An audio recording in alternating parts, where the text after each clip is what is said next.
Subscribe करें सेहत ज़िंदगी चैनल को और बेल आइकन पर क्लिक करें ताकि आपको हर नई वीडियो मिले सबसे पहले। बिस्मिल्लाहिर्रहमानिर्रहीम। आपके YouTube चैनल से सेहत ज़िंदगी के साथ डॉक्टर रियाज शाहिद आपका फैमिली मालिज आपकी खिदमत में हाज़िर है। ख़वातीन व हज़रात, सबसे पहले तो आपका बहुत शुक्रिया कि आप हमारे प्रोग्राम को पसंद करते हैं, लाइक करते हैं, और मैं ये चाहूँगा कि जो नए सुनने वाले हैं, देखने वाले हैं, वो इसे सब्सक्राइब करें और लाइक भी करें ताकि हम आपको वक्तन फ़वक्तन आपके जो मौज़ूआत हैं और जो बीमारियां हैं उन पे जदीद तहकीक के साथ और एहतियाती तदाबीर के साथ आपकी खिदमत में हाज़िर होते रहें और आपको उन बीमारियों से बचाने का और इलाज के बारे में बताते रहें। ख़वातीन व हज़रात, आज का प्रोग्राम बहुत अहम मौजू के ऊपर है और इस मौजू के नाम के ऊपर भी बहुत से सवालात हैं, लेकिन आज हम इसे उर्दू में जिसे दमा कहते हैं, यानी तंगी तनफ़ुस, सांस की नालियों का तंग होना, या ब्रोंकियल एस्थमा, यानी हमारे लंग्स में जो नालियों का जाल बिछा हुआ है जिसके ज़रिए कि हम सांस लेते हैं, नाक के ज़रिए, मुंह के ज़रिए भी ले लेते हैं। ये सारा का सारा ट्रेकिया में जाता है। ट्रेकिया से ये फिर हमारे लंग्स में आता है। लंग्स में दो ब्रोंकाइस होती हैं, राइट एंड लेफ़्ट, और फिर ये बहुत सारी ब्रोंक्यूल्स में जो है ये जाल फैलता चला जाता है और उसके बाद कई सौ गुना जो है छोटी छोटी थैलियाँ होती हैं जिन्हें हम एल्वियोलाई कहते हैं, उसमें ये हवा आ जाती है जिसमें कि ऑक्सीजन की मिकदार ज़्यादा होती है और ये ऑक्सीजन जो है ये फिर उन छोटी छोटी नालियों से जो है डिफ्यूज़ होती है और हमारे जो है दूसरी जो कार्बन डाइऑक्साइड जो है हम जो है फिर ख़ारिज करते हैं, वो भी इन्हीं नालियों से ख़ारिज करते हैं। उसमें ऑक्सीजन की मिकदार कम होती है। ये ऑक्सीजन जो है फिर खून की नालियों को जो है डिफ्यूज़ हो के खून की नालियों में जो है इस ऑक्सीजन को शामिल करते हैं। तो नाज़रीन, देखा जाए कि हमारी रूह जो कि हमें नज़र नहीं आती, कि जिसके ऊपर हमारी पूरी ज़िंदगी का दारो मदार है, उस रूह की एक बहन भी है और जिसे हम कहते हैं सांस। और सांस में क्या होता है? आपकी हवा होती है। हवा को हम मुतबादिल रूह कह सकते हैं क्योंकि आपकी ज़िंदगी का सारा दारो मदार सांस लेने के अमल पे है। एक नॉर्मल एडल्ट जो होता है उसकी सांस 1 मिनट में 20 से लेके 24 के दरमियान होती है। जो ज़रा ओबीज़ लोग होते हैं, मोटे होते हैं, वो 1 मिनट में 16 या 18 सांस भी लेते हैं। जब हम एक्टिविटी करते हैं, भाग दौड़ करते हैं, वर्जिश करते हैं, तो ये सांस की रफ़्तार तेज़ हो जाती है। बच्चों में सांस की रफ़्तार ज़्यादा होती है, अमूमन 20 से लेकर 30 के दरमियान होती है। लेकिन अगर ये सांस की मिकदार किसी बच्चे के अंदर अगर वो सांस लेने का अमल जो है वो 40 तक चला जाता है तो साफ ज़ाहिर है कि उसे निमोनिया का मरज़ हो गया है या उसे रेस्पिरेटरी ट्रैक में कोई इन्फेक्शन हो गया है, चाहे वो बैक्टीरियल हो या वायरल हो। इसी तरह एडल्ट्स के अंदर अगर आपका सांस तेज़ी तेज़ी आना शुरू हो जाए, आपको ठंड लग जाए और आपकी नब्ज़ भी बढ़ना शुरू हो जाए, तो हम उसे कहते हैं आपको ठंड लग गई है, या आपको उस वक्त फ्लू या इन्फ्लुएंज़ा का वायरस लग जाए, या आप किसी ऐसे माहौल में कि जहाँ बैक्टीरिया बहुत ज़्यादा है, आप लैब में काम करते हैं, आप अस्पताल में काम करते हैं, आपको बैक्टीरियल निमोनिया हो सकता है जिससे कि हम ब्रोंकाइटिस कहते हैं। तो ख़वातीन व हज़रात, अब आते हैं दमा की वजह की तरफ कि भाई दमा है क्या चीज़। दमे की बीमारी के अंदर किसी भी ऐसे वजह से, चाहे वो कोई वायरस हो, बैक्टीरिया हो, धुआं हो, एलर्जेंस हों, घास फूस की जो है बाक़ियात हों, या खेतों से निकलने वाले जो हैं मुख्तलिफ़ सब्ज़ियों के और अनाज के ज़रात हों, या तेज़ हवा के चलने से हवा में जो ज़रात उड़ते हैं, चाहे उसमें चूने के ज़रात हों, मिट्टी के ज़रात हों, या आप किसी इंडस्ट्री के करीब रहते हैं कि जिससे फ्यूम निकलते हैं, जिसे हम ऑक्यूपेशनल हैज़र्ड कह सकते हैं, ये तमाम चीज़ें जो हैं हमें दमा कर सकती हैं। लेकिन दमे की वल्नरेबिलिटी भी है। दमे की वल्नरेबिलिटी इसे कहते हैं कि कौन से लोग हैं जिन्हें दमा जल्दी हो जाएगा। तो ख़वातीन हज़रात, जिस ख़ानदान में किसी माँ बाप को या बहन भाई को दमा हो और उनको एलर्जिक एस्थमा हो, तो ये ख़ानदान में आ सकता है क्योंकि ये जेनेटिक्स में फिर आ जाता है। कुछ लोगों को किसी ख़ास वजह से नहीं, किसी अंदरूनी मरज़ की वजह से दमा हो जाता है, जैसे दिल के अमराज हो गए, या स्मोकिंग की वजह से, या किसी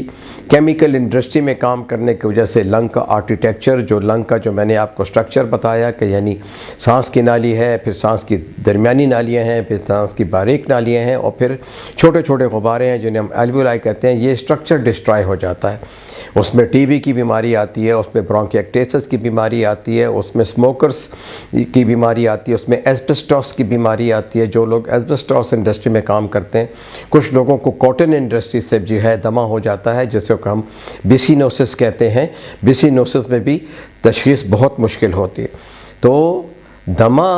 در حقیقت ایک آنے جانے والی ریکرنٹ ڈیزیز ہے کہ جس میں آپ کی سانس کی نالیاں کسی بھی وجہ سے تنگ ہو جاتے ہیں۔ جب وہ تنگ ہو جاتی ہیں تو خواتین و حضرات سانس لینے کا عمل سست ہو جاتا ہے، اور وہ جو ہوا ہم اندر لے آتے ہیں اپنے پھیپھڑوں میں، ان کا اخراج مشکل ہو جاتا ہے، اور اسے ہم ایئر ٹریپنگ کہتے ہیں۔ سانس کی نالیاں جو ہیں الرجی کی وجہ سے پھول جاتی ہیں اور سانس کی نالیوں میں تنگی ہو جاتی ہے، جس سے کہ ہم انفلیمیٹری برونکیل ڈیزیز کہتے ہیں۔ انفلیٹری برونکیل ڈیزیز میں یعنی کہ اس وقت خون کی رفتار جو ہے اس جگہ کو جیسے ہائپر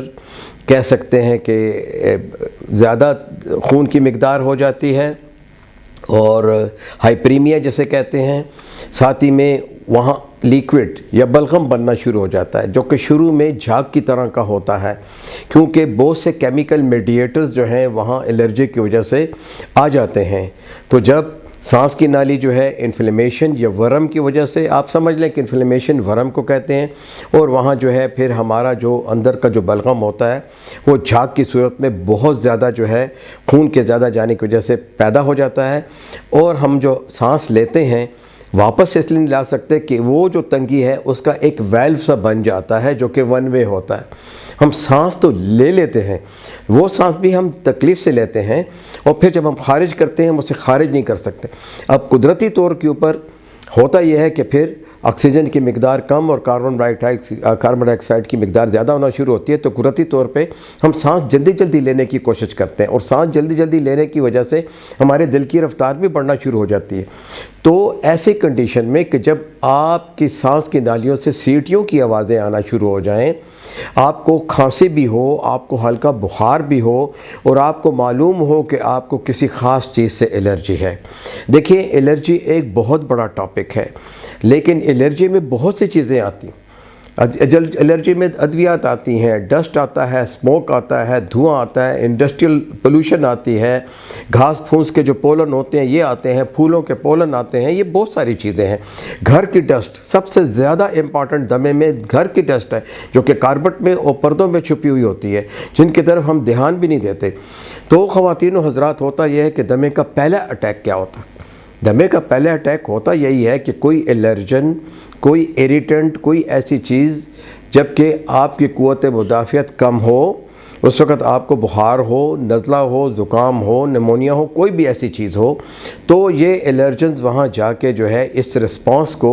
اس ایکٹیویٹی کو بہت تیز کر دیتے ہیں۔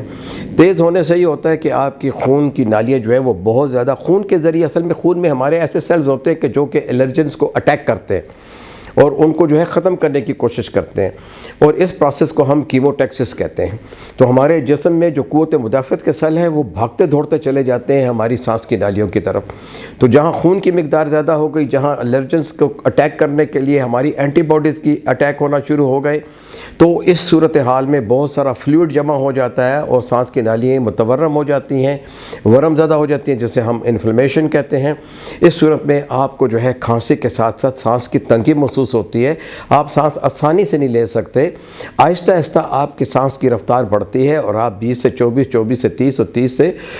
غالباً 35 تک چلے جاتے ہیں، اور 1 منٹ میں تیز تیز سانس لیتے ہیں۔ سانس میں آپ کی نبض بڑھنا شروع ہو جاتی ہے، آپ خوف کا شکار ہو جاتے ہیں، آپ سمجھتے ہیں کہ جانے کیا چیز ہو گئی ہے جو میں ناک سے سانس نہیں لے سکتا، منہ سے نہیں لے سکتا، اور پھر سانس نکال نہیں سکتا۔ تو آپ کوشش کرتے ہیں کہ سانس نکالیں، تو جتنی تیزی سے آپ سانس لیتے ہیں اتنی تیزی سے آپ نکال نہیں سکتے، جس سے کہ ہائپر وینٹیلیشن بھی کئی دفعہ ہو جاتی ہے کہ ہم زیادہ ہوا لے لیتے ہیں اور خارج نہیں کر سکتے، جس کی وجہ سے کہ ہمارے دماغ پہ اثر ہوتا ہے، ہمارے اعصاب پہ اثر ہوتا ہے، ہماری نبض کی رفتار بڑھ جاتی ہے، ہم خوف کا شکار ہو جاتے ہیں، ہمیں ٹھنڈے پسینے آنا شروع ہو جاتے ہیں، اور اس وقت ہمیں یہ خوف ہوتا ہے کہ شاید میں کہیں مر تو نہیں جاؤں گا سانس کے بند ہونے کی وجہ سے، یا آپ جو ہے اپنے آپ کو قابو نہیں رکھ سکتے، या आप भागते हैं, खिड़कियाँ खोलना शुरू कर देते हैं, घर वालों को आवाज़ देते हैं और आते ही लोग देखते हैं कि आपकी सांस की रफ्तार तेज़ है और आपके सांस से विस्लिंग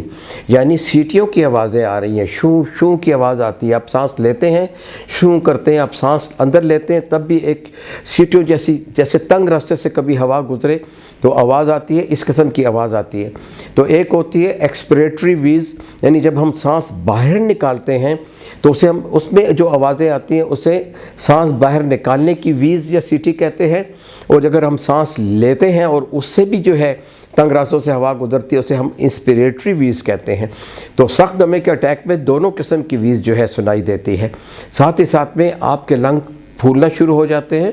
आप चेस्ट को टाइट महसूस करते हैं, आप अपने जो रेस्पिरेटरी मसल्स हैं जो कि आपके पसलियों के साथ जुड़े हुए हैं वो एग्जॉस्ट होना शुरू हो जाते हैं। अब ये है जी दमे का अटैक। जिन लोगों को दमा है मिसाल के तौर पे तो उन्हें बहुत सी चीज़ें सीखनी पड़ती हैं। अब यहाँ आके मैं आपको बता दूँ कि ये सिर्फ एक डॉक्टर का काम नहीं है या एक स्पेशलाइज्ड सेंटर का काम नहीं है या सिर्फ आपके घर वालों का काम नहीं है। सबसे बड़ा रोल आपका अपना है। अगर आप तालीम याफ्ता हैं, अगर आप लिख सकते हैं, अगर आप पढ़ सकते हैं तो अपनी दवाइयों को समझने की कोशिश करें, उनको पढ़ें, उन्हें वक्त पर लें और उनसे ना घबराएं और उनका नोट लिखें